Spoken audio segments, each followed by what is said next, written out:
Good afternoon.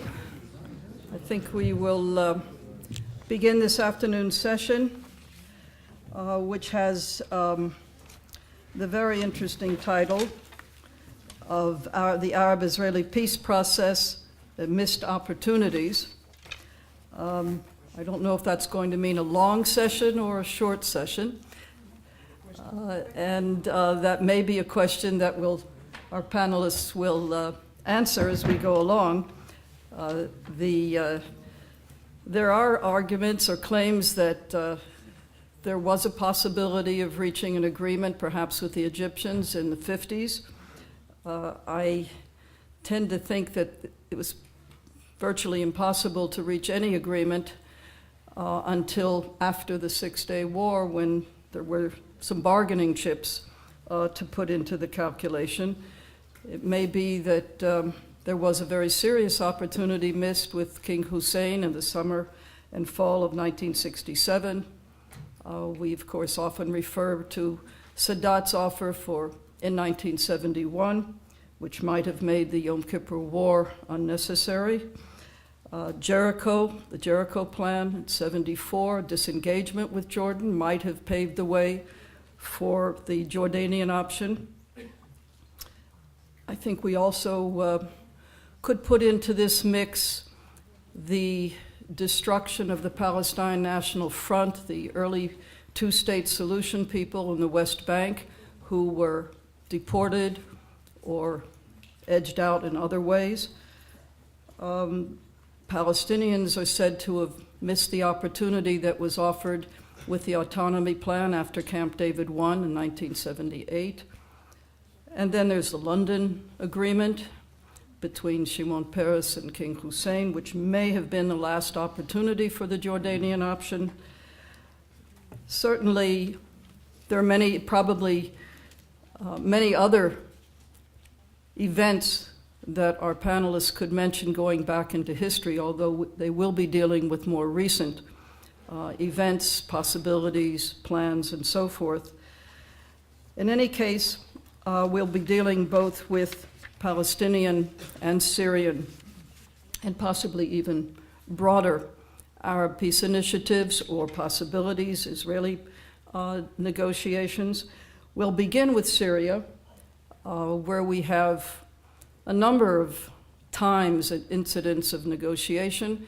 Much is known. I think much is probably not known, but certainly we have an expert here, Professor Moshe Maoz, former head of the Truman Institute, who is, of course, an expert on Syria and on Hafez al-Assad, and as I will be saying about everybody on this panel, the author of many books. So let's begin with Professor Maoz. Thank you very much, Galia.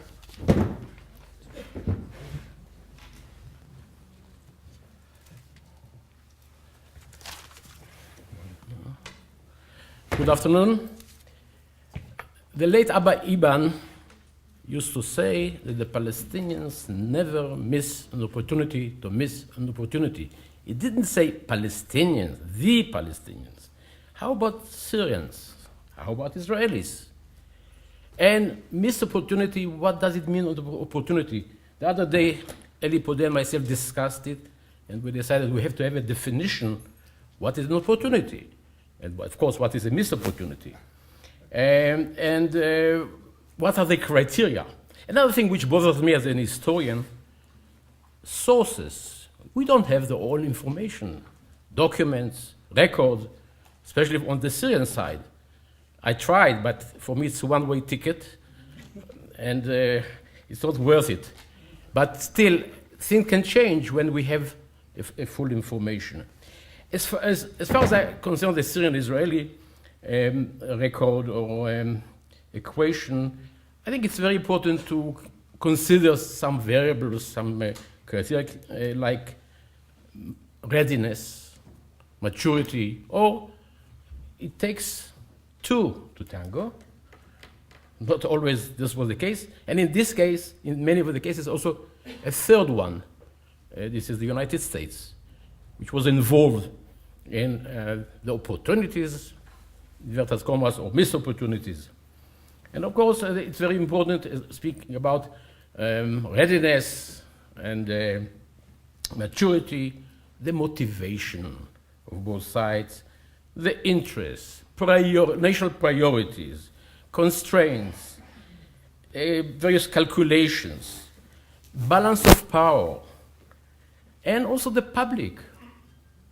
What was the position of the public, and which had a great influence sometimes. Public diplomacy, and very importantly, the leadership. What was the position of the leaders on both sides, which is very, very crucial, because they can shape also public opinion, can help. Now, before we discuss the opportunities, the missed opportunities of the Madrid Peace Conference, 91 to 2000 to Shepherdstown, 99 to 2000. I would like to examine also some other cases between Syria and Israel, I think by and large unknown, to compare them to the 90s. And then we can check the criteria which I suggested earlier. I think it's not very well known to the general public. There were two initiatives by Syria, which is normally taken in Israel as a very harsh state, anti-Zionist, anti-Israel, which is still the case, but ideology vis-a-vis interest. And two leaders, two dictators. One is Hosni Zaim in 49. The other one is Adib Shishakli, who, unlike Hosni Zaim, who lasted only 3 or 4 months, he lasted for 4 years. And both of them suggested peace to Israel. Hosni Zaim, full peace, diplomatic relations, economic ties, and also offered to absorb 250,000 to 300,000 Palestinian refugees. Although at the time there were only 80,000 refugees, but he was opting for more. And then Adib Shishakli offered peace, in fact, non-belligerency, without diplomatic relations, without economic relations, also absorbing 500,000 Palestinian refugees. Both of them wanted American assistance, financial assistance to build their economies. And their main purpose, of course, was to build a nation state. Because you have to remember, after 49 or so, well, only 3 years after Syrian independence, Syria was torn between the various factions, communal and social and what have you. They did it also because of the Israeli might, because the war turned to be in favor of Israel, although, as you may know, Syria occupied territories which belonged to Israel according to the 47 partition resolution, but by and large they were defeated by Israel. But again, you consider the numbers at the time. You know how many Syrian soldiers fought in the north? 2,500, 2,500. Speaking about the massive armies today, this was the Syrian army, that's all. Nevertheless, the emotions were very, very high. Now, why did it fail? I mean, in both cases, both dictators, and especially Shishakli, wanted half of the lake of Tiberias, Kinneret, because they wanted source of water, and going to the public to justify a peace, you need strategic gains. And this was a strategic gain. Zaim was more flexible. Shishakli was very, very adamant about it. They needed it because they didn't have public support. Zaim was Kurdish. He didn't care about Arab nationalism, Arabness, and he was corrupt. He wanted also not only American financial support, but also to his own pocket. And he was what we call here in Israel a stinker, meaning a collaborator with the French, with the British, even with the Haganah, according to, and he wanted $1 million. At the time, $1 million wasn't too bad. And then Ben-Gurion didn't want to meet him at all because he suspected that it's not going to work, that it's corrupt. And in fact, this was the case. It didn't work. With Shishakli, there were negotiations. About 2 years of negotiations in Hotel Shulamit near Rosh Pina. And they came very close to it, but eventually it didn't work. On both sides, the public in Syria got some information about it. Something was leaked. In Israel, nobody knew anything about it. In Syria, they did. And there was pressure by nationalists, especially nationalist parties, against it. And on the Israeli side, again, Ben-Gurion did not want anything to do with giving up the Lake of Tiberias, half of it or a quarter of it, because it can create a precedent for others. If we give up here, everybody will exercise pressure. And Galia, you're right about, there was also an attempt between Egypt and Israel under Abdul Nasser. He wanted, not very much, half of the Negev, or a corridor in the Negev to connect Egypt with Jordan. Again, Ben-Gurion said, no, you can decide whether he missed an opportunity or not. He didn't miss an opportunity. There is a lot of discussion in the literature. And for Ben-Gurion, it was not a priority. He had this position of strength. He said, we have to teach them a lesson, something like the Jabotinsky idea of the iron wall, which Ben-Gurion inherited without admitting it. We have to be very strong to teach them a lesson. He had other plans even to take over part of Syria. Also, the absorption of Olim, of Jewish immigrants, was more important to him. And he said so. So it's not very important. I can wait. Not that he was against peace, but there was a discussion also in the Israeli cabinet about it. Sharet was for. And it's not only this issue, other issues too, to use diplomacy. Sasson, Elias Sasson is forgotten. Also, he comes from Damascus. He was a member in his youth of the Syrian national movement, Syrian Arab national movement, although he was Jewish, but still. So, but Ben-Gurion wouldn't listen to it. And the United States, which I claimed earlier, is also involved in all these issues. The United States was involved, especially the CIA was very active with Zaim, Shishakli, before and later, but they were not very active regarding it. They were very happy about the armistice agreement in 1949 and nothing further. So this is this period, and then a new period, and then of course later on it was a zero-sum struggle between Syria and Israel. I don't want to elaborate here because it's not my topic. But after the Yom Kippur 73 Ramadan war, again a new development. The Golan was in the hands of Israel since 67, but after 73, again, Syria, at that time, Hafiz al-Assad, Allah irhamo, he initiated some steps for peace with Israel. In fact, he applied to the Americans. This what they say, Arabs want peace with America. But the way, via Israel, and this is a syndrome also with Egypt, Jordan, and also Syria, at least an attempt.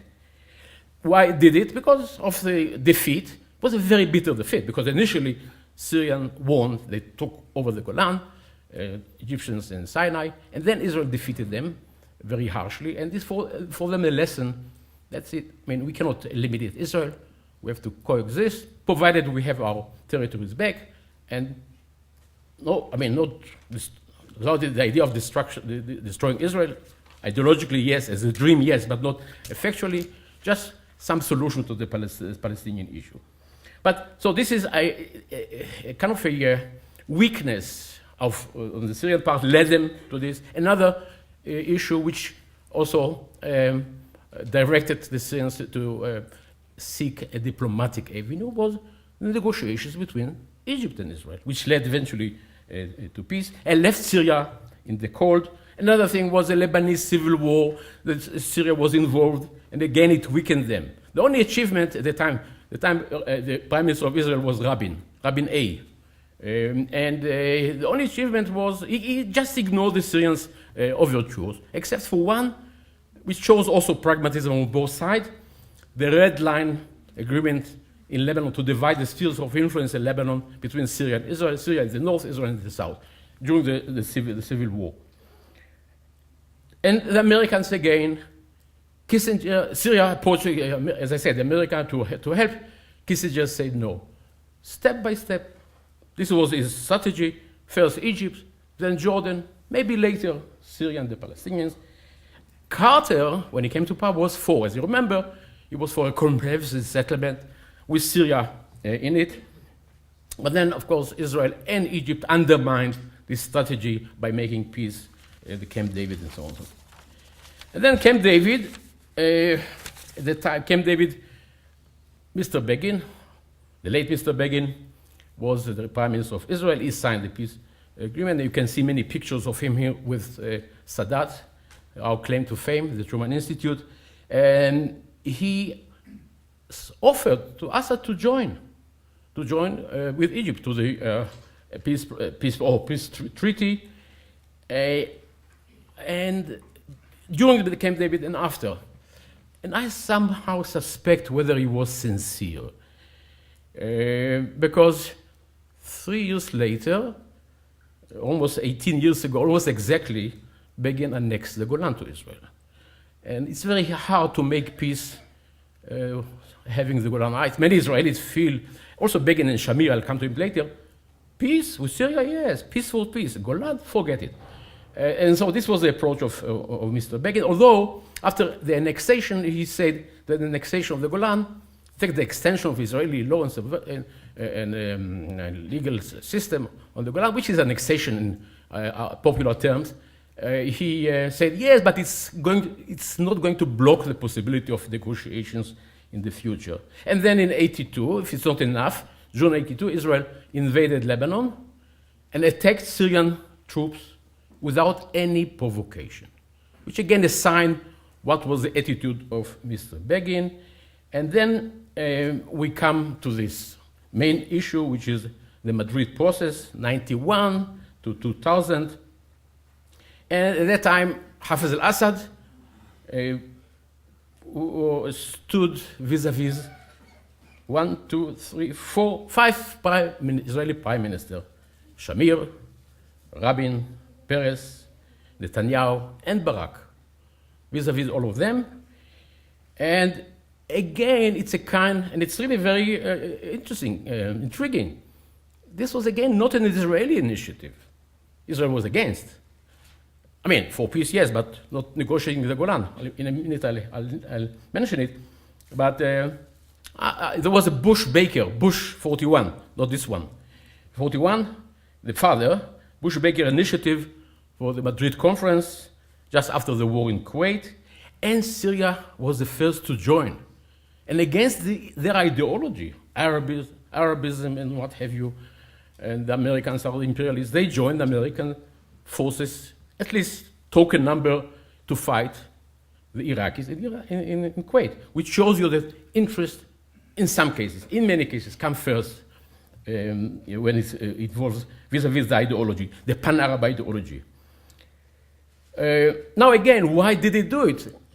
Here again, there were all kinds of constraints that led Hafez al-Assad, who was not a saint. He wanted to destroy Israel, sure. This is the bad news. The good news, he couldn't do it. And this is why we have also peace with Egypt and other countries. 88, this was the crux, was the Iran-Iraq war. And as you know, Assad supported, you say that we have more time.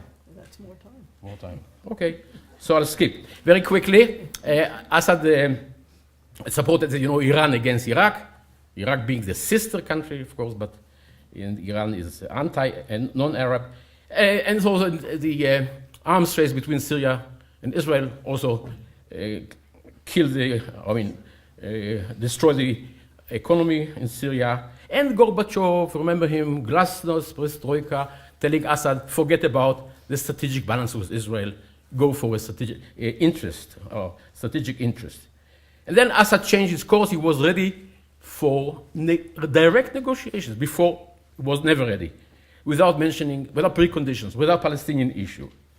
And initially, he wanted only a non-belligerency agreement without diplomatic relations. Later, and I'm thinking about 9 years, he was ready for diplomatic relations, economic relations. Going back to the 67 lines, he was very, very strong about it. Also willing to have demilitarization of the entire Golan Heights, also part of Israel, part of Syria, supervision, American troops, and some Israeli officials too. And the idea was not to make peace with Israel with affinity. It was like the Egyptians model, cold peace, in order to stop Israel, not to absorb, to accept Israel into the region. But some people say better than nothing, ahsan min balash.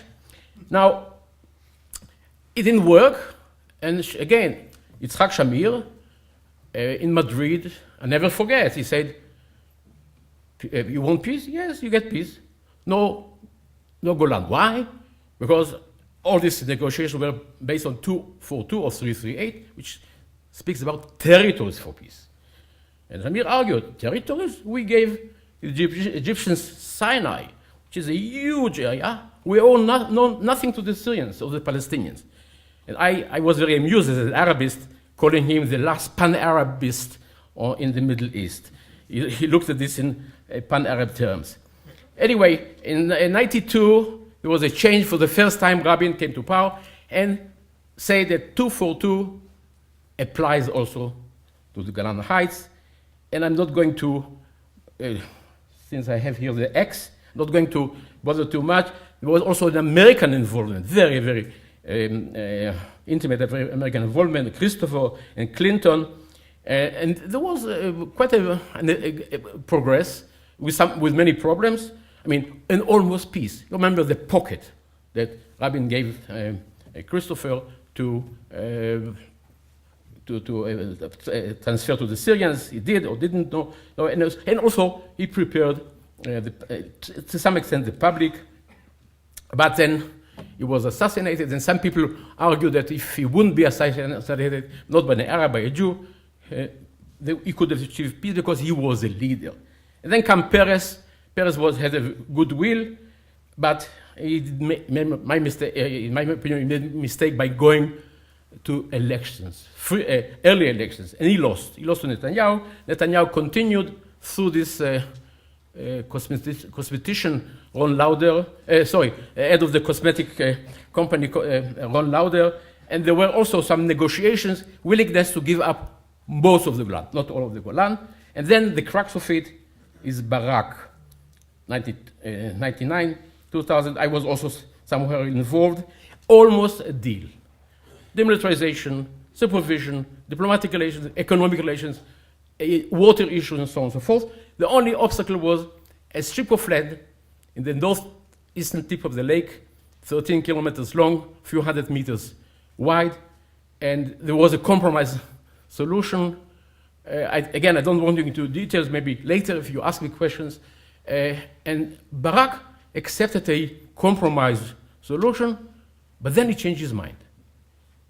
And he said no, and when Clinton met Assad, he didn't tell Assad beforehand that Barak changed his mind. Barak said there was a area of 50 meters, he wanted 400 meters, went down to 200 meters. Clinton thought to himself, what does it matter, 250 meters? So he didn't tell even Assad. He came to Geneva, 26th of March, 2000, and told him, Israelis want 200 meters. Assad said, no, I want half of the lake now. Anyway, and again, it's a very intricate issue, but I at least think that there was a most opportunity here on all sides. But for Barak, yes, he didn't have a majority in the Knesset, in the public. Did Begin have a majority before he gave up Sinai? No, 80% of the Israeli public was against, and he gave up, and 80% supported him. This is leadership.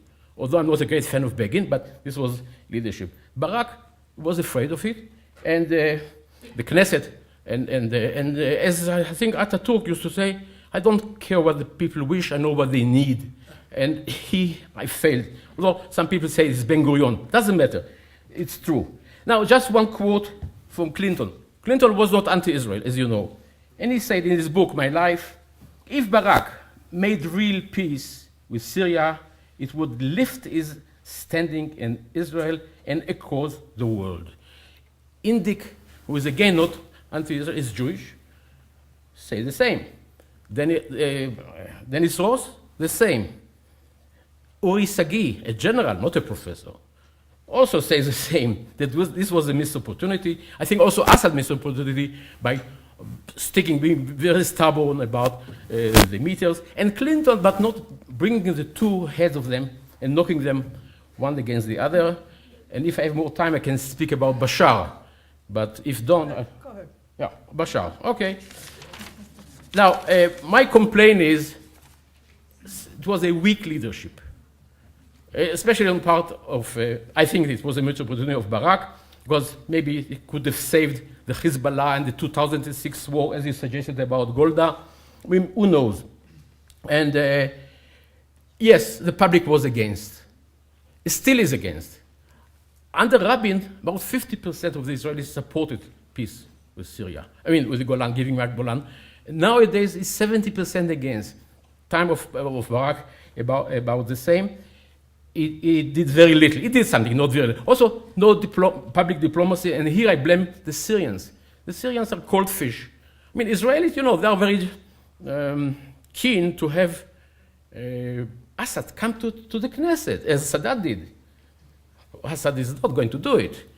Both Assad, the Shah or this, or the other one, because they are members of the minority, Alawite community, and they want to be more Arab than Arab, more stubborn, and imagine that things are not going well, they are going to be very discredited. Anyway, Assad didn't do very much, not only visiting, but there was suggestions. I remember I was involved to appear on television, on 2 separate stations or whatever. He didn't want. He did some gestures, releasing Jewish girls and then the Jewish community, but not enough. I'm saying. And then Bashar comes up. This is you ask Amatzia to alert me. Anyway, Bashar, again, at the beginning it was not very sharp or very sensitive. And I still remember in 2001, the Pope visited, the previous Pope visited the Cuneta with him, and he told the Pope, you know, the Jews killed Jesus, and they tried to kill Muhammad.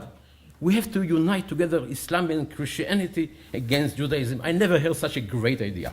Anyway, so it's not very popular in Israel, and now also joining with the axis of evil, Hezbollah in Iran, which again is not a great thing for it. And also the Israeli side, you have the new law in the Knesset of a referendum, and 80 members of the Knesset have to vote if they want to give up some territories.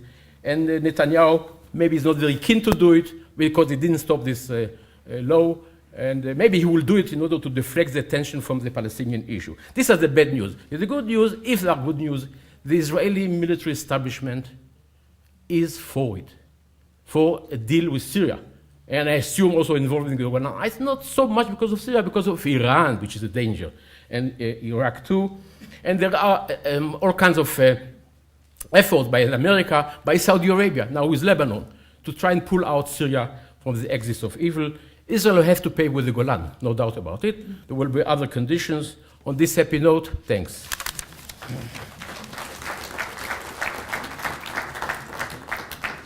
Thank you. I'm sure you'll forgive me for allotting more time so we could hear about the present situation, although I imagine by rushing you to finish, you didn't mention that we now have some preconditions on the Israeli side that weren't there in previous negotiations because of our axis of evil, as you called it. And that is to say, preconditions that Syria first make a commitment vis-a-vis its relationship, or disbanding its relationship with Iran, and of course the terrorist offices in Damascus. I want to leave questions until we've heard from everybody so that we have time to hear from everybody. We're going to go on now to, I would say a different front, but I think we're going to cover the whole front with Professor Elie Podhe. Professor Elie Podhe was up until just recently the chairman of the Department of Islamic and Middle Eastern Studies, and like Moshe, he's the author of many books. He has a new one coming out, Celebrating the Nation, the Politics of Commemoration in the Arab World, which will be published shortly by Cambridge. And Elie Podhe is going to speak mainly, I believe, about the Arab Peace Initiative, which then would encompass more than just Jordan, Palestinians, Syria. Well, Jordan, we have peace, of course.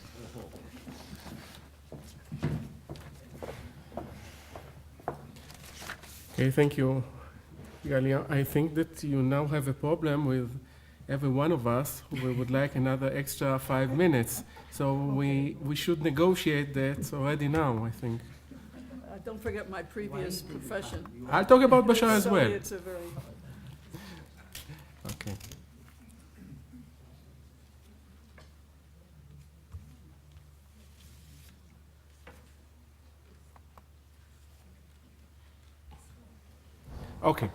Okay. Before I start, let me make a quick introduction about what I'm trying to do here.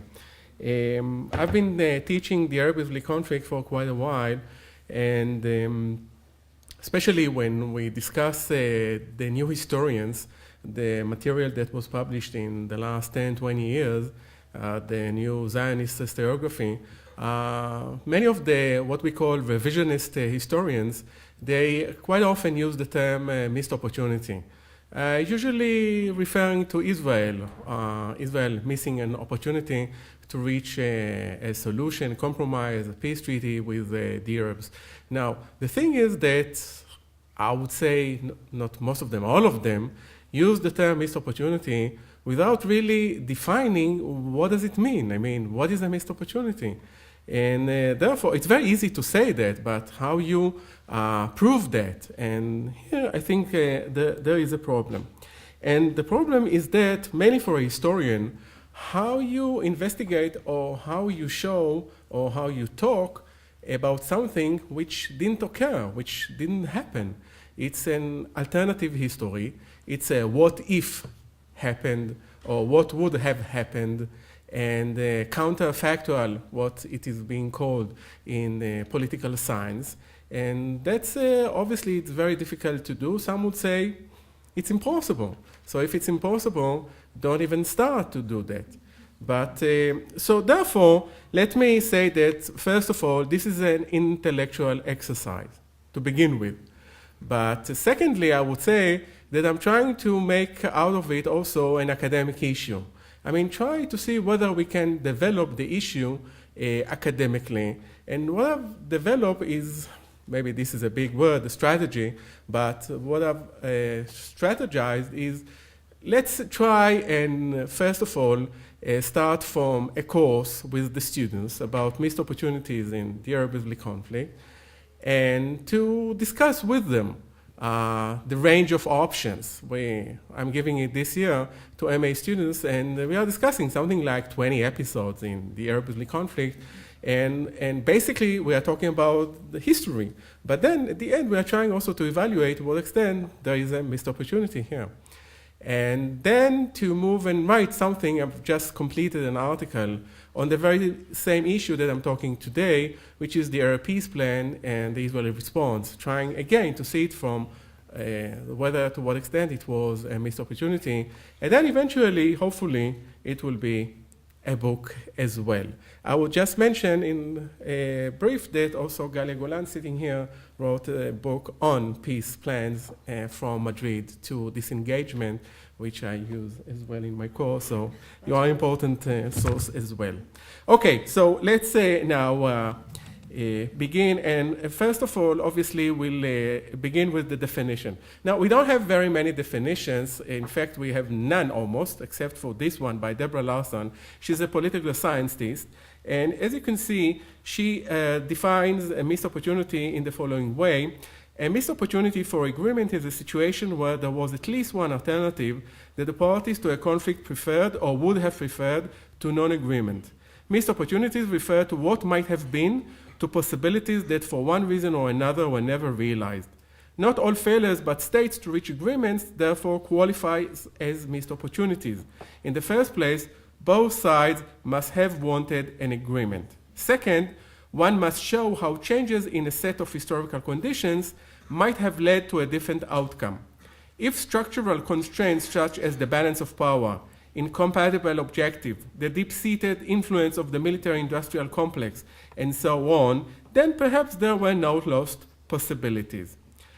Finally, one should not have to rewrite too much history to achieve a different outcome. There must have been a plausible sequence of events that could have led to an accord. Now, this is quite obscure, this is quite vague, this definition, but on the basis of this, what I've tried to develop is the following thing. My assumption is that you can't really say for sure whether there was a missed opportunity or not, because again, this is an alternative history that you don't really for sure know what would have happened. Therefore, I thought that perhaps it's a mistake to use the term missed opportunity, and instead I preferred using the term a plausible missed opportunity, meaning that to begin with, I assume that it's plausible, and I'm trying to show that it is plausible. I can't guarantee, I can't say for sure, but it is certainly plausible that in certain cases it was a missed opportunity. And this is my definition. A plausible missed opportunity is a situation in which one party to the conflict or a third party offers a meaningful political alternative to the status quo, which suggests an option for resolving the conflict or moving towards such a solution, but this alternative is not pursued.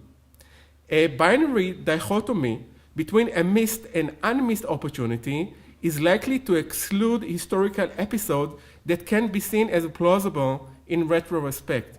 Therefore, the level of plausibility of a missed opportunity can be determined according to 5 variables.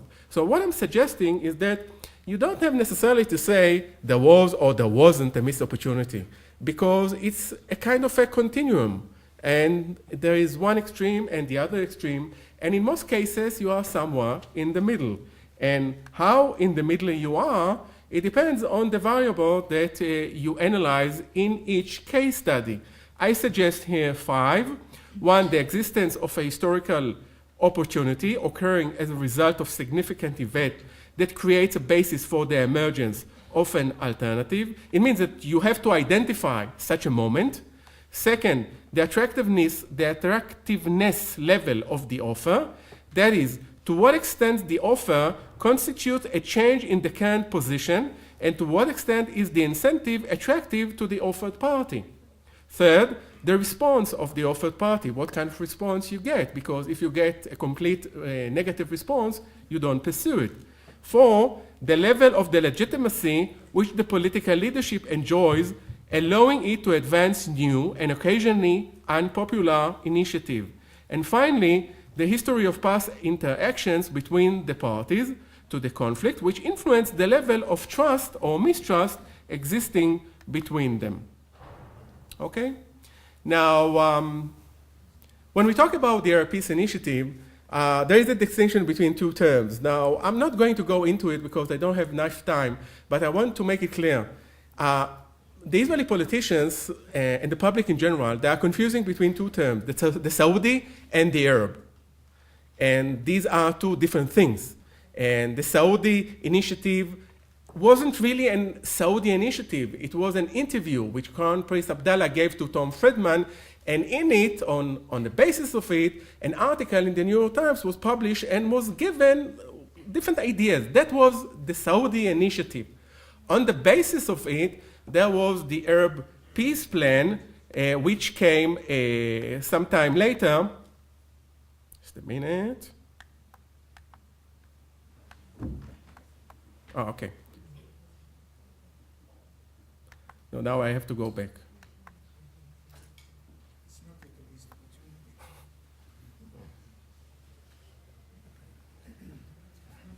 Okay, never mind. I didn't want to go over the text in any case. So the difference is that you have the initial plan, the Saudi plan, was phrased in a more general way, in a more vague way. And then the Arab peace plan came a month later in March 2002. And to it, several elements were added, which the Israeli politicians, and as you'll see, rejected from the very beginning. And one of the most important issues was, of course, the clause that referred to the Palestinian refugees, and it talked about finding a solution, an agreed upon solution. And there were different interpretations of what does it mean, an agreed upon solution by the parties. If we'll have time, I'll go to it later on. Anyway, the Israeli response. Now, here I go into the history, and again, because we don't have too much time, I'm not going to develop it too much, but I divided the period between 2002 to 2009 to 3 phases. The first one I'll call the containment and rejection, meaning Israel, the first response was not say publicly no, but in any case not say yes, to contain, but immediately after to reject it. Now, the reasons for the Israeli behavior or what happened, you can see here, these are historical events that happened as a result. Some of them obviously contributed to the fact that Israel responded in that way. First of all was the escalation of the Palestinian Intifada, and then the objection to several elements in the Arab plan. You could see here the main objection was to full withdrawal from all the occupied territories and the return of the Palestinian refugees perceived as the implementation of the right of return. I don't think that this is the right interpretation, by the way, but this was the accepted Israeli interpretation of that plan, an opposition to what was considered as a take it or leave it Arab approach.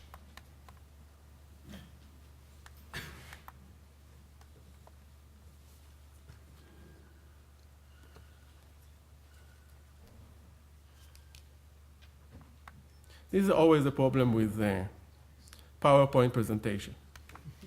Go back to the 19th century. Yeah. You have 5 minutes. Mm-hmm. That's all? Yep. How come? So do it without that. 20 You know it minutes? by heart, do it without it. Okay. You can. All right. So I'll skip the historical and move to some of the conclusion. My feeling that eventually the Arab peace plan was a missed opportunity, and the reason for that as followed. First of all, if you remember the 5 variables that I mentioned, the first was the existence of a historical opportunity occurring as a result of a significant event which creates a basis for the emergence of an alternative. Now, at the beginning, it was bad timing because of the escalation. I want to remind you the suicide attack at the Park Hotel in Netanya and so on. But there was a new and more positive turning point following the Second Lebanese War. The Second Lebanese War was very important. That was in the summer of 2006. Because what happened was that for the first time, and Bernard Lewis talked about it in the morning, when he talked about the mutual interests that were between Israel and some of the Arab states, like Egypt, like Jordan, but also Saudi Arabia. For the first time, both Saudi Arabia and Israel, they feared for the same enemy, which is Iran, which is the Hezbollah, which is the Shiite menace in general in the Middle East. And therefore, for the first time, there was here a turning point, and there was a moment where the parties could have used the opportunity in order to advance something that was on the agenda. The second point, the attractiveness level of the offer. It was in my mind, it was a very attractive offer. It was a significant change in the Arab position with regard to Israel, particularly in comparison to the 3 no's of Khartoum Arab Summit in 1967. And this change has not been appreciated enough by the decision makers and the intelligence organization.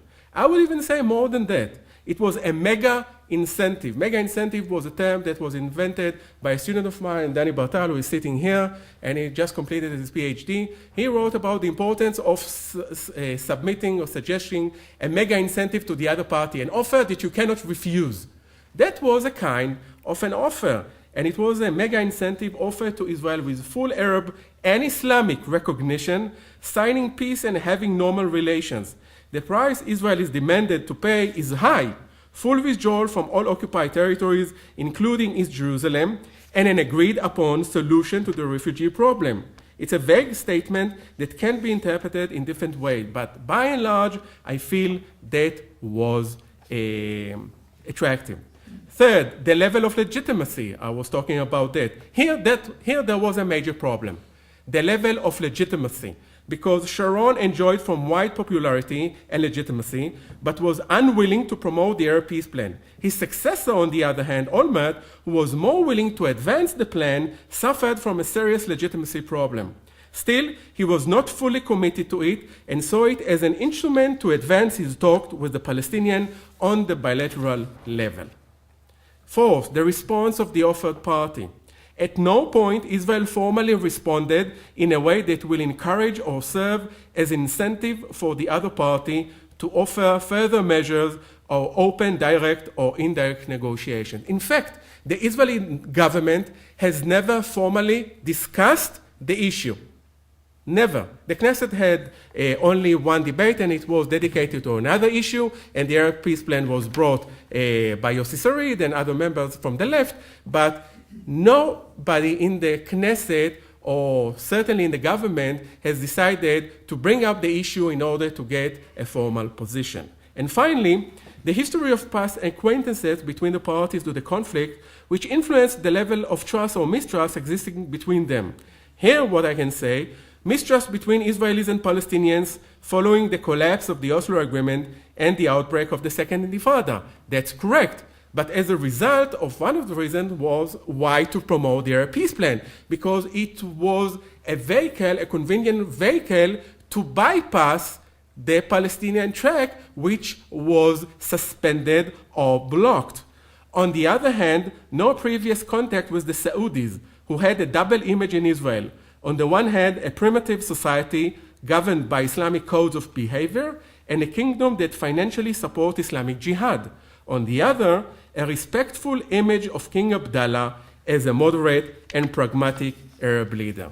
So therefore, if you conclude the 5 variables, you see that the bottom line is that there are many more variables supporting the assumption that indeed the Israeli response to the Arab Peace Initiative was a plausible missed opportunity. And therefore, I think that perhaps in contrast to many episodes in the past that mainly cannot be considered as a missed opportunity, this was indeed a missed opportunity. Thank you very much.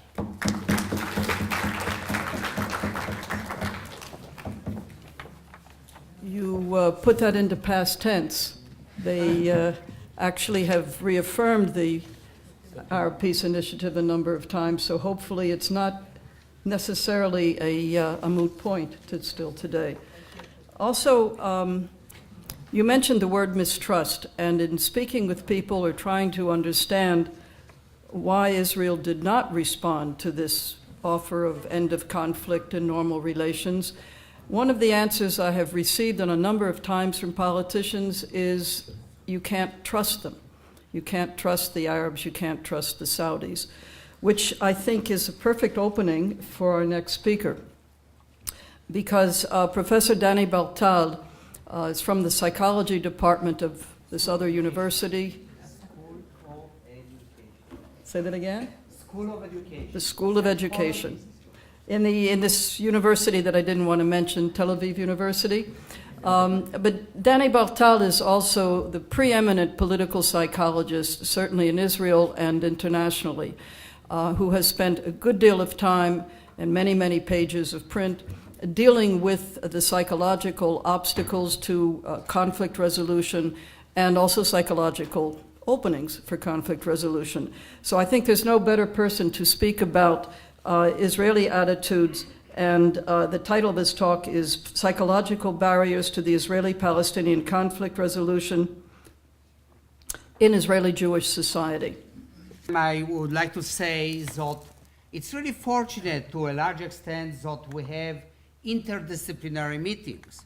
Because when I listen to Moshe and Elie, my friends, and I bring a very different perspective. In other words, I'm speaking about missing opportunities, and I ask myself, was such an opportunity really where? I mean, first, in order to move towards peace, you need a transformation of mind. There is no doubt about it. So the question is really in what you hinted, you said, Ben-Gurion didn't want, right? So it was not missed opportunity. He was in different state of mind with particular values, attitudes, goals, etc. And the peace that you think is very important was not important for him. And in the same analysis, when I listened to Elie about the Arab League initiative, so he is talking kind of objectively, trying to analyze, but in order to understand, you have to enter into the mind of Sharon. And Sharon had a very different perspective. He was not interested in peace. In order to make peace, you need, as I said, transformation of minds of leaders. Mandela, de Gaulle, de Klerk, head or leaders in North Ireland went through a long process of transformation of mind until they reached certain position that allowed them to make some kind of agreement. And I believe that we are not at this stage in the Middle East, and we can talk about Palestinians and Israeli Jews as well. I will focus on the Israeli Jews, and I want to say one thing before I will begin my presentation. That it's true that leaders can make a difference, as was presented. And one example obviously was Begin, because I do remember how in Purim on 1977, Sadat was carried in the streets of Tel Aviv dressed in Gestapo uniform as an arch enemy, and then several months later he was embraced. So, leader can make a difference, accepting, obviously. But this is, to some extent, interplay between public opinion and leaders, and obviously we know why Begin was ready to make the peace with Egypt and not really very much to progress on another front with regard to Palestinians.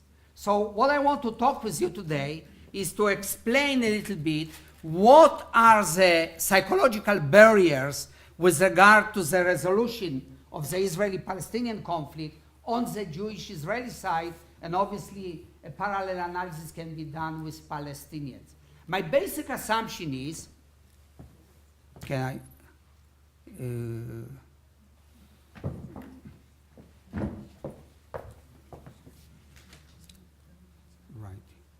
Yeah. Okay. My basic assumption is, as a political psychologist, that really conflicts are over goals, real goals, and they involve disagreements. But in principle, these disagreements could be resolved. The problem is that through time, develop very serious psychological barriers which prevent resolution of the conflict. And I would like to talk with you about it. So first, as I said, they can be resolved, but these psychological forces fuel and underlie the disagreement, and they inhibit the progress. I don't want to go, the definition is very complicated, but in principle, it involves, as you can imagine, cognitive, emotional, motivational processes which lead to what I call selective and biased and distortive information processing. Now, this is the definition, and I want to show you really the models that explain. So what we have, we have the major disagreements over goals and interests, which, in our case will be, let's say, the 4 or 5 core issues about Jerusalem, about settlements, about the borders, etc. But you cannot disregard the psychological factors. And what are the psychological factors that are in the play? First, people, and at this moment we can talk about leaders and we can talk about the public, they have some kind of worldviews, general worldviews, not related really to the conflict. For example, conservative views, certain universalistic values of particularistic values, certain ideologies which obviously influence the way people approach conflicts. But what is very important to see, those are the what I call ideological beliefs which are directly related to conflict, and I call them ethos of conflict, and they involve the views about the goals of the conflict, views of the rival, and self-views, views of the nature of the relation. And those are, as I call them, ideological positions that develop through time. They do not concern the particular issues that stand at the core of the disagreement, but those are really very general views that regard the conflict. And in addition, we have circumstantial views that arise in the particular period of time. For example, we have one that there is no partner, which means they are not related to ideological one, but they really develop under particular conditions of the conflict. They may change from time to time, but they obviously serve as inhibitors to conflict resolution. Then we have to speak about emotions, which are very important factor. For example, in the Israeli case, the insecurity, fear is a major factor, and the fear is not only coming from the conflict, it comes from Auschwitz, from different continents, and we carry, and it has a lot of impact of what is going here in the Middle East. What is the result? The result is that with this type of repertoire, individuals as well as leaders selectively biased and in distortive way process information, and eventually this way feeds the intergroup disagreements, and this is the model that I would like to present. So let's go really to the situation here, and I really would like, presenting the model, would like to give you a taste of what I am talking about. So what I did in a large paper that is really written and can be distributed, wanted to show you what are the ideological beliefs within the public and within the leadership that at the moment, in my opinion, serve as the barriers to the conflict resolution. Let's begin with several categories. One category will be the beliefs about Israel's and Palestinian goals. It's true that the Israeli leadership and the Jewish public, Israeli Jewish public, made a big change within the last 40 years. Remember that in the view of the Israelis, Palestinian did not exist. Obviously, a thought about Palestinian state was absolutely unthinkable, and we stand in a very different phase today. But you have to realize that today, in 2009 and 2008, in the public, we find that most of the Israelis perceive the West Bank not as an occupied territory, but as liberated territory. Which means from this point of view, a very specific principle applies, which means because it is liberated, we are giving up our territory, it is ours. So every type of a solution takes into account this fact. And then I want to show you it's not only You know, this view obviously does not characterize only the public, but our present leaders represent the public. And giving you just one example about from the speech of the Prime Minister, from the Bar-Ilan speech, how he perceives the territories. And not only that, but look how he views the Palestinians, really. For him, this is a population of Palestinians. He doesn't even acknowledge the national identity of Palestinians, the rights to the homeland, but views them as Palestinians, as for many, many, many years, the leadership, Israeli leadership, was talking about Arabs in a very general way. Giving you another example, percentage of the Israeli Jews opposing to adopt a school curriculum that recognizes the Palestinian state and give up the aspirations to get back parts of the Jewish homeland which are in the Palestinian state. And this was really formulated in case there will be an agreement of peace. And great majority of the Israeli Jews do not want to acknowledge that there is really a Palestinian homeland. I want to move to another variable, image of the Arabs. Also here, there was a big change. If we think about 50s, 60s, the term was Arabs in a very homogeneous way, without differentiation, with a lot of delegitimization.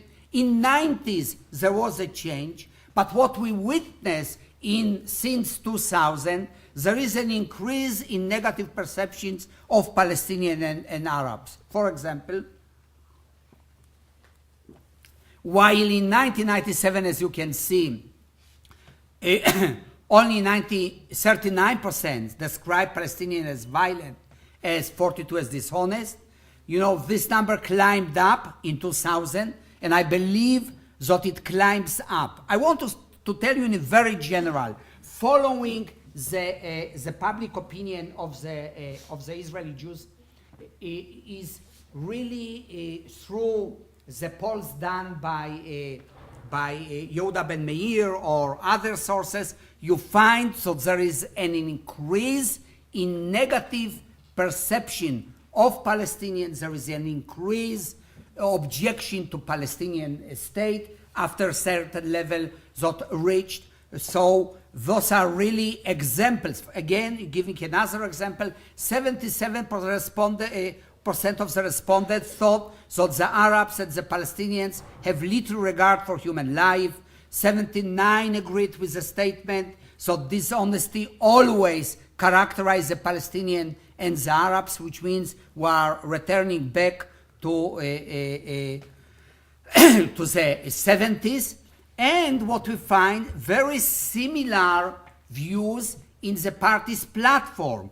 Look at the Labour platform of 2003, or you can see Likud party. We do not believe that the Palestinians are ready for the historic compromise that will end the conflict. So I am talking again about ideological views with regard to the image, and they are relatively negative, ones that really does not allow a movement towards a peace. As you can see also, that Israeli Jews thinking that it is not possible to have an agreement with the Palestinians. As Galia said it, also lack of trust obviously contributed to this.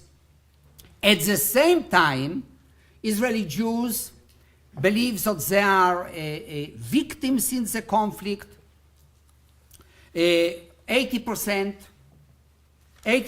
agreed with the statement that despite Israel's desire for peace, the Arabs have repeatedly forced war. And you have another data about, and the collective really victimization is related to what I call siege mentality, which is very much perpetuated by our leadership. You can read it on different occasions.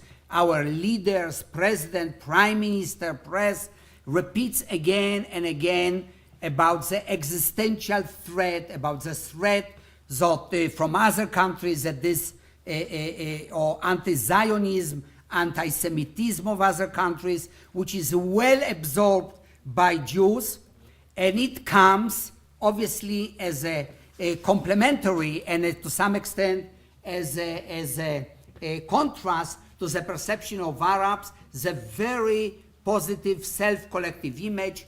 Let's take one example only. The Israeli Prime Minister, the President, all of them separately with the Chief of Staff, emphasized in their speech the views, for example, that Israeli army is the most moral army in the world, and Israeli Jews have a very positive self-opinion about themselves in general, which runs to the 70%, 80% of the Jews believe that they are more moral than other nations. So what I want to say in this point is, without entering into circumstantial beliefs, that the ideological beliefs are well rooted in the, if you want, the ethos of our nation, and they clearly constitute a barrier to resolve the conflict. And in a study that we did with a national sample, we showed it very, very clearly how this type of variables, like delegitimization, victimization, self-perception and victimization, prevent individuals from the willingness and readiness to absorb alternative information about the conflict, which means being in closure, if you want, being in type of freezing. And this factor obviously had a very clear relationship with a willingness to compromise on the core issues which stand at the disagreement of the conflict. Thank you.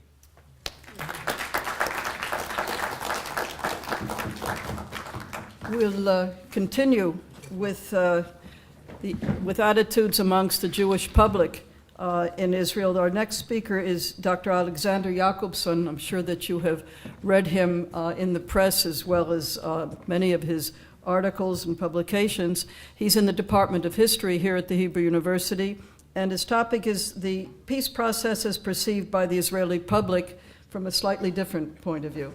First of all, I want to make a remark, just following your latest remarks on the psychological aspect, because I'm now talking about the attitude of the Jewish public. So the good news that, in my opinion, self-righteousness is not at all an obstacle to peace. If it were, then there would never be a solution to any national conflict, because both sides are usually highly self-righteous in a national conflict. And I think it would not be easy to claim that the Palestinians are less self-righteous than the Jews, or that the Egyptians were less self-righteous than either the Palestinians or the Jews, or that when Begin signed a peace treaty with Egypt and ceded Sinai, that he was less self-righteous than any person in the history of the State of Israel, or that Sadat was particularly self-critical about the Arab nationalism. He didn't come to Jerusalem to apologize for his stance during the Second World War, or for the rejection of partition in 1947, or anything like that. They were both highly self-confident, if you want to be polite, rather than, but if we want to be critical, they were fairly self-righteous, nationalistic persons, ready to make a compromise, ready to make a deal. So I think that these are often very irritating things, but they do not necessarily prevent a compromise solution. I think that if one analyzes the attitude of the Israeli public, of the Jewish Israeli public, there is a paradox. I think it has, since the beginning of the peace process with the Palestinians, this is what I'm talking about, it has moved in two opposite directions simultaneously. It has in some sense moved to the right, and in some sense moved to the left. It has moved to the right in the sense that it is, first of all, the people vote right. It is the electoral behavior certainly has moved to the right. And secondly, it has moved to the right because the public now accepts, most of the public now is highly pessimistic about the intentions of the other side. And this is actually, has always been the unofficial platform of the Israeli right, much more than all the ideological claims. And I would say more than self-righteousness. It was, if those who remember the arguments before Oslo process, when it was a hypothetical question whether we should talk to the Palestinians, the nationalistic and the religious and even the security arguments were not the main ones. Very quickly it came to the point when they told you, but you are not going to get any peace from them in any case, so why give up the territories? That was the main argument. And so the fact is that, unfortunately, it is true that most Israeli Jews now I think that argument became more difficult after a peace treaty with Egypt, which was made by the right wing, and it is now easier I'm talking about the public perceptions, that has been strengthened enormously by the experience of the Oslo years, as it is perceived by the Israeli public. I'm not saying that this perception is unbiased in any way. It would be very strange if it were, nor do I believe it is totally groundless. But I am now speaking about the Israeli perception. The Israeli perception is that it is has been an iron rule of the Oslo peace process, that if that land for peace means you give up land, you get less peace. You are very much more likely to get killed the moment you start giving up those territories in exchange for which you are supposed to get peace.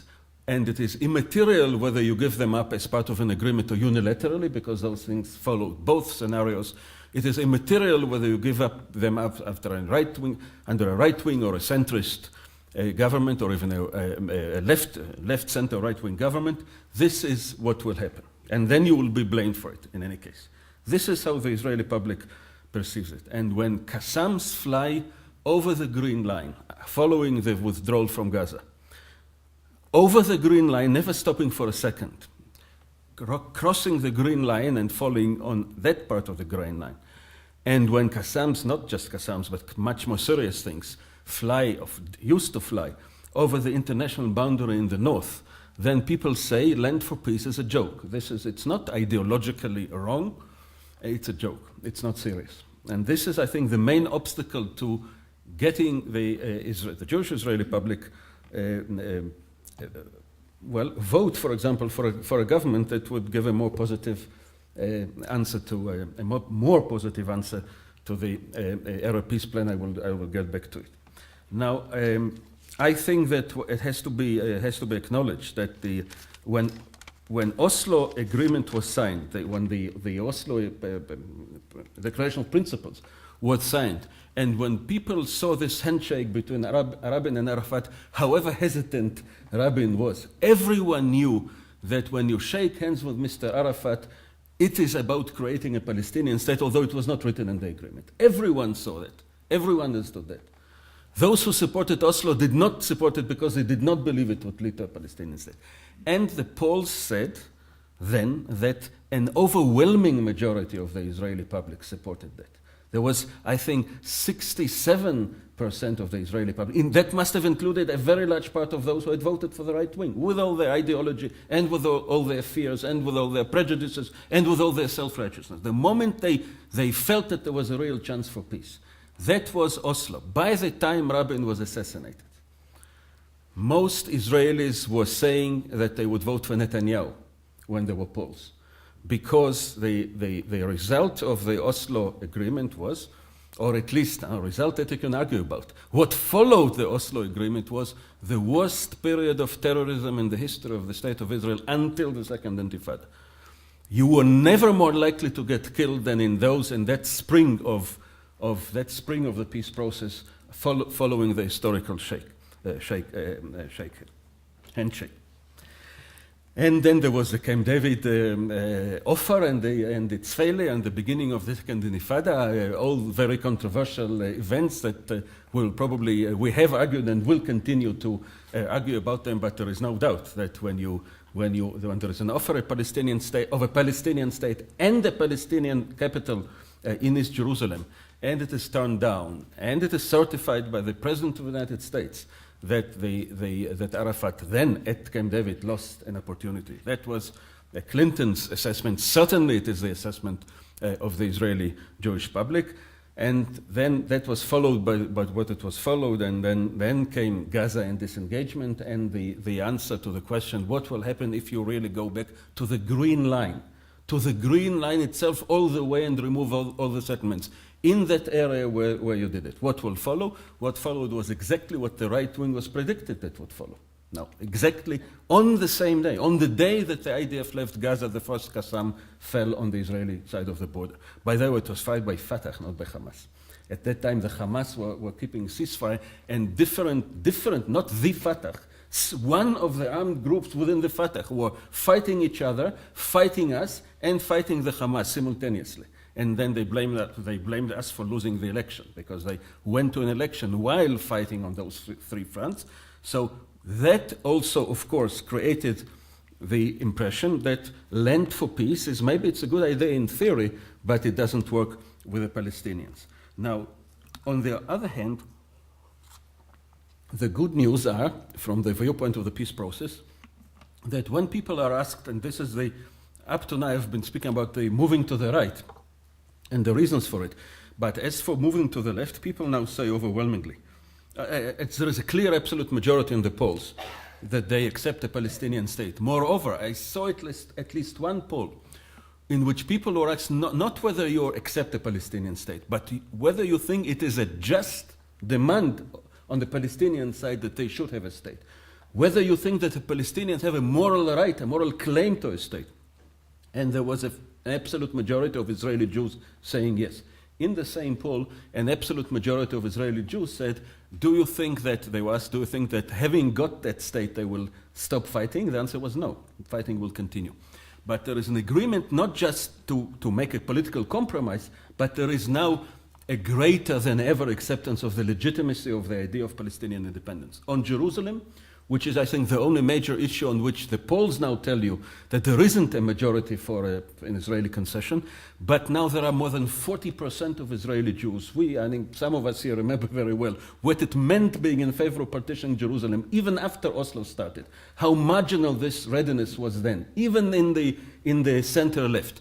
And now this is more than 40%. I have no doubt that if the Israeli public is convinced that partitioning Jerusalem is what stands between a real peace, and thus this more than 40% will very easily climb up to more than 50%.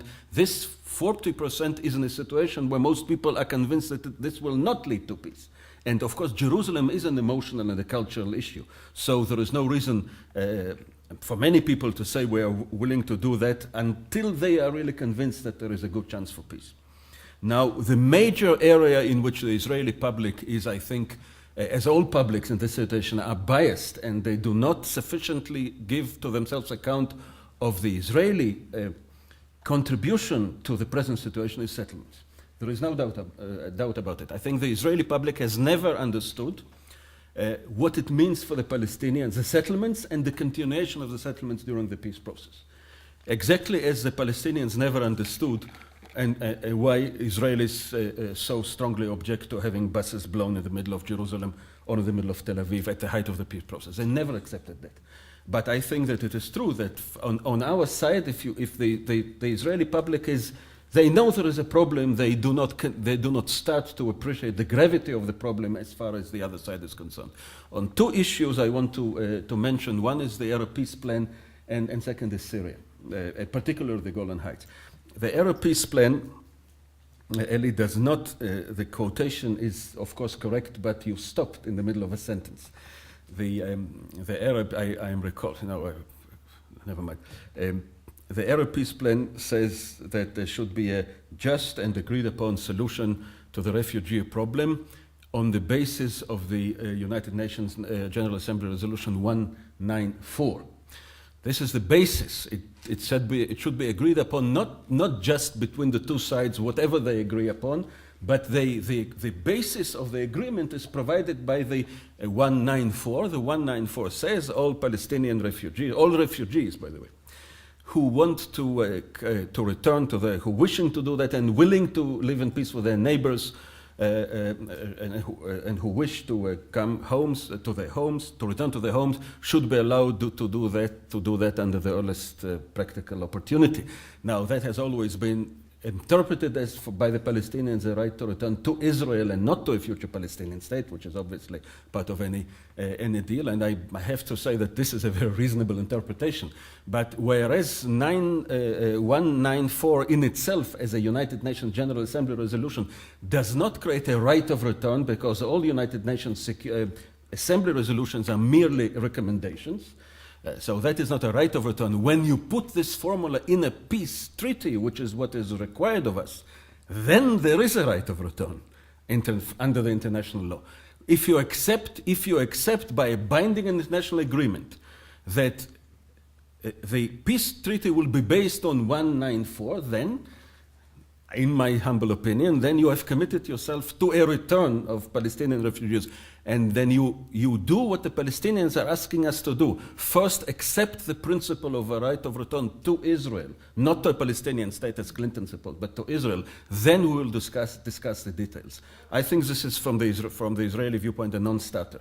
And I don't believe that any Israeli government will accept this formula. And by the way, I have a strong feeling that Mr. Obama also thinks that it is an obstacle, because it was at least published that he approached both the Egyptians and the Jordanians and asked them to correct the Arab peace plan exactly on this point. And there was a public answer by Mubarak: forget about changing we will not change the peace plan, and we will not remove the right of return. So the words right of return do not appear, but certainly I think the Israeli government will be very reluctant to sign a formula that will commit itself to something which is in principle unacceptable. I think that the formula on return will have to be very similar to the one proposed by Clinton at Camp David, or later in Clinton's parameters. There are two states, two nation states, and therefore two laws of return, or two rights of return, and a Palestinian right of return to a Palestinian state, and of course compensation with Israeli participation. And on the Syrian track, I think that just one sentence. I think that if the Israeli public opinion is convinced that a real peace is being offered, and the price is 100% withdrawal with a swap, with 100% return, it will not be easy, but I think in the end it will accept it. Moreover, I think that any Israeli government who at that point, when the Israeli public believes that if you sacrifice 100%, not 95, but 100%, and you will get peace, any Israeli government which at that point will say no, and the Israeli right is quite capable of saying no to that, at least they are committed to saying no. We cannot know for sure, but they are ideologically committed to refuse, certainly to partition Jerusalem. I don't believe that any Israeli government can stay in office for long having done that, just as Shamir was not able to stay in office after he was perceived by the Israeli public to have responded negatively to the Palestinian move towards acceptance of Israel and to the American recognition of this Palestinian move. Then he lost an election to Rabin. So I think this is the scenario that will be repeated. If the Israeli public is convinced of that, it is not now convinced of that at all. And the second point is Syria. Now, the criticism of Barak, of his the cold, what's the expression, cold feet, cold whatever, yeah, that he got, refers, as I understand it, and I certainly, I read both Dennis Ross, detailed, and also Risagi, to a medium stage of the peace, to Shepherdstone, where it is claimed that it was possible to close a deal, and he, because of the polls and the political opposition, said, stop, I want to think again. Now, I don't pretend that I know all the details, but in the end, in Damascus, when Clinton came to Assad, what was offered was, at least according to Dennis Ross, that I read very detailed, was a deal that he says it is more than 100% of the Golan Heights, not just 100, but more. Of course, these are very marginal differences, but the swap that Barak was offering would enable Assad to claim that he got a marginally better deal even than Sadat. And the meters are not just meters. It's not just a dispute about 200 meters, which sounds very funny. It is a question whether our Syrian friends will be able to reach the shore of the lake of Kinneret, of the lake of Tiberias, which they have no right to under the international boundary.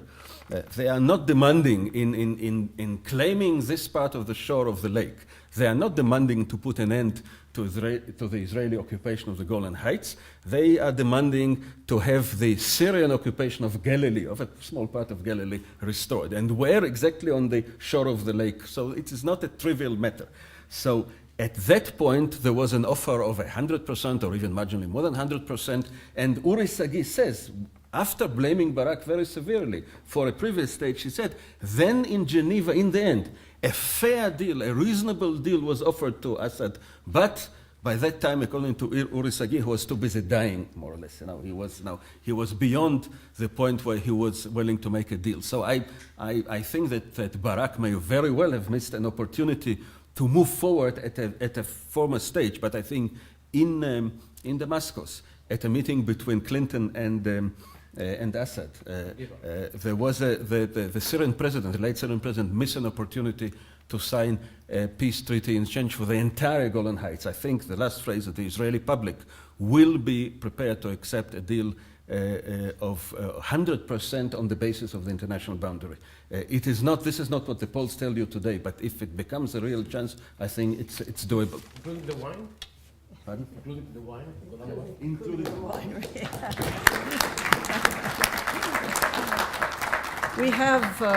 We have 15 minutes, and I think even within the panel we have some disagreements. But I do want to take some questions. I want to collect them, and then we can give the panelists. I can't even give you each 5 minutes, unfortunately. But yes, very briefly, so there'll be time for an answer. I think that we have to take into account that sometimes a missed opportunity is a blessing, and sometimes the taken opportunity is a disaster. The missed opportunity with the Golan is a blessing. Why? Because the Golan is the border with Syria is the most peaceful border that Israel has. The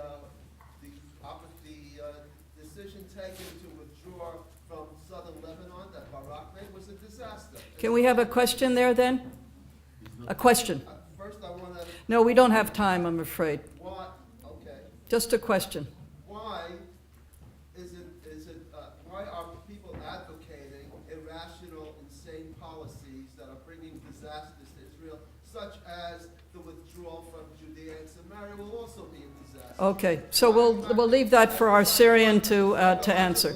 Thank you very much. Another question? Another question that I see way up there? Yes, very loudly, please. Analyzing missed opportunities in the past, Excuse me. what recommendations or warnings you have for proceeding into the future? Okay, anything else before I give it to, yes, sir.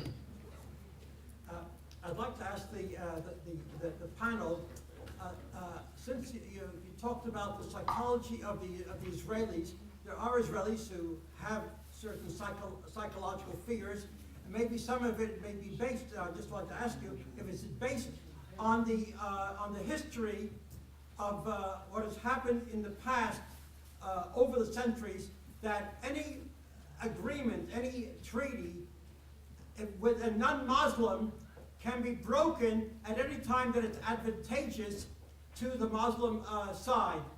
And what percentage of I also like to ask you, what percentage of the Arabs in Jordan and in Egypt would like to break the cold peace with Israel? Is it 50% or 95%? Thank you. Okay, and one last question. I have a little question. Please speak up. Professor Maoz, which is Wait, I have some, I asked somebody here, and I'll get that. I'll come to you too. Okay. Did Moshe 2008 war, did it? 2006? 2008. Israeli conflict. 2006, sorry, 2006.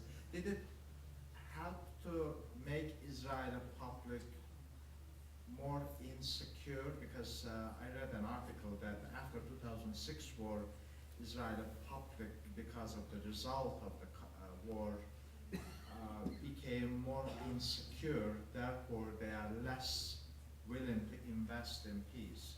Is this correct? Okay, let me just take that last question then. Yes. Yeah, I would like to request the Professor Maoz to refer in some details concerning Turkish mediation between Israel and Syria, and what will be the future prospect of this mediation? Thank you. Okay. Okay, I think we do have time, but only for very brief responses. People want to stay longer. It's all right with me. I ask our organizers if they'll give us more time. Is there really a very, very pressing question that I didn't get to? Okay. Maybe one very brief to Moshe. Okay. Moshe, I know that Itamar Rabinovich is a very good friend of yours. How do you know? I know. Time. Because did he tell you, and if yes, tell us where exactly Rabin and Assad got? Because I came to his office in DC when he just spoke to Rabin, and he was not very hopeful. Can I just add one question too then? On 19 June 1967, when the Israeli government accepted a decision to, amongst other things, return the Syrian heights at the time to Syria, did Syria get that offer, hear that offer? What did they respond? What time? 19 June 1967. Ah. Okay. All right. Who would like to go first? Okay. We'll start the reverse order. Just one on treaties signed and broken through the ages. I think that you can make a case that most of them have been broken by, and not just by one civilization. So this is not very useful. Although there is a grave danger of course, for anything signed between Israel and its neighbors broken. But I wouldn't make arguments based on time immemorial, because this is, I'm not sure, at least in Jewish experience, that Muslim treaty breaking is the greatest trauma, the historical trauma of the Jewish people at all. So it's, in any case, it's not very relevant. It's not the first thing that's relevant here. And by the way, I have to say, I'm not even sure that, it's very widely assumed that Jewish historical traumas are a very large part of the barrier. Now, that's a very natural assumption. I want to say something blunt and politically incorrect. Jews who have come from Morocco and Yemen fear Arabs more than Jews who have come from Auschwitz and Bergen-Belsen, much more. Everyone who lives in this country knows that. So I'm not sure that this is the traumas of the distant past, even of 60 years ago, are so relevant as many people say. What is relevant is the dynamics of the Arab-Israeli conflict. Now, I want to say on the Second Lebanese War, there is a paradox. Maybe the immediate result of the war was this less self-confidence because of the results of the war. But since the Second Lebanese War, we have had 3 years, more than 3 years of almost total quiet on the northern border. This is the longest period of quiet that Israel has had in that area since late 60s. There was no way for Israel, either militarily or diplomatically, including in massive invasion of Lebanon, to have this period of almost total quiet on the north. If it goes on, and that I think depends overwhelmingly on the Iranian scenario, which is beyond our scope. If there is a clash with Iran, including an American attack, I'm sure it will. I'm sure Hezbollah will attack. I'm sure of that. If there isn't, there is, I think, a good chance that the final verdict of the Israeli public on that war will be: we do not need to occupy an Arab territory in order to defend ourselves. We can afford to withdraw. And even if the pessimists are right and we are attacked from that territory, we can give an effective answer. And in the end, there will be some kind of a balance of deterrence between both sides that will create a de facto peace, even in the absence of a signed agreement. And that actually is not if this is the final verdict, that is an optimistic scenario in my view. Moshe? First, Okay. In fact, I want just to respond to Alex's remark about the clause regarding the Palestinian issue in the Arab peace plan. And no doubt that was one of the two major obstacles. The other one was the complete evacuation or withdrawal of Israel from all the territories. And that was the main reason for the Israeli refusal to discuss it. But that was not the main point. But let me first of all say that the clause itself says and agreed upon, which means that it's not take it or leave it, or something which we forced upon the Israelis. This is something that has to be negotiated. And therefore, in any conflict, you have negotiations, and you can't expect the other party to come with a peace process, with a peace plan that wholeheartedly is fully embraced by the other party.